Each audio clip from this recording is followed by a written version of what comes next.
When a dying engine rolled into the lot, one decision changed everything. Fired for helping a stranger, single dad Jonathan thought he'd hit rock bottom. But the man he saved had powerful connections and a secret mission. The rain turned the warehouse lot into a maze of mud.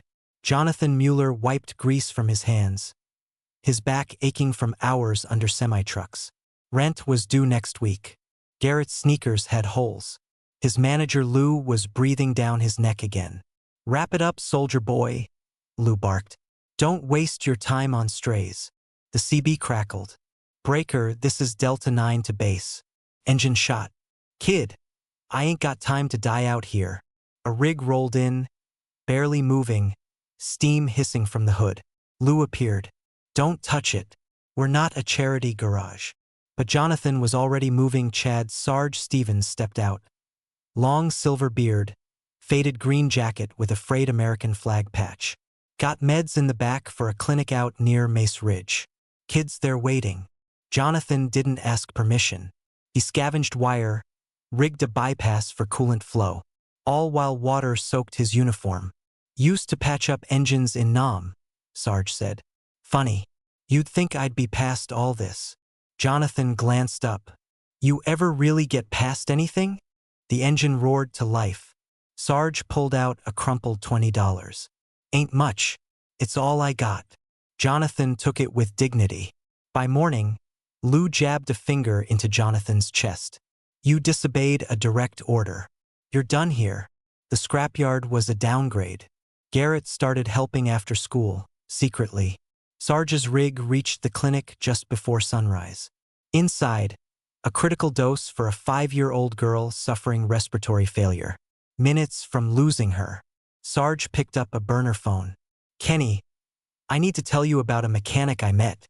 Kenny Stevens stood on his marble porch. "You look like hell." Inside his estate, Sarge spoke. "I met someone. Mechanic. Guy didn't ask questions. Just fixed the truck. Jonathan Mueller. Single dad. Vet." Kenny leaned back. Something about that story lit a spark at the scrapyard. Jonathan's coworkers treated him like an outsider. At home, Garrett powered up his laptop and found it.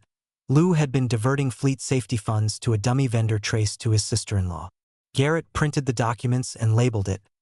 Proof.at the Lucky Spoon Diner. Sarge slid into Jonathan's booth. "You were Army?" "Iraq. 3 tours. Vietnam. Mekong Delta." Sarge leaned in. "I've been using Kenny's trucks. Vets living in tents.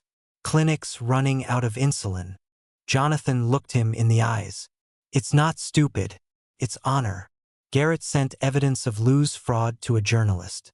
"Dad, I need to tell you something. It was me. I sent the proof." Jonathan wrapped his arms around him. "You did what was right. I'm proud of you." But Jonathan noticed Garrett's clammy skin. The 3rd time this week. Kenny returned to the scrapyard in a pressed suit. "My name's Kenny Stevens, CEO of Interstate Freight Solutions." He handed Jonathan a folder. "Offer of employment. Lead field mechanic. 6-figure salary. Full medical coverage. Garrett's been to urgent care 5 times. He's hiding something." Jonathan didn't sleep. When Garrett appeared, they talked. "I didn't want to be a burden." "You're not a burden. You're the reason I'm still standing. We've got options now." At IFS headquarters, Jonathan said, "I want to bring someone in, Sarge. He's doing the work you say this company values." Kenny smiled. "We just launched a veterans initiative. You think he'll take it?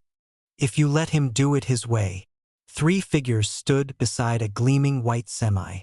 The logo shimmered, IFS, People Before Freight. Sarge wore a new vest.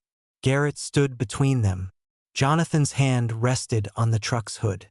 "You ever think we'd end up here?" Sarge asked. "Not in a million years," Jonathan said. "But I'm damn glad we did." Some victories aren't shouted.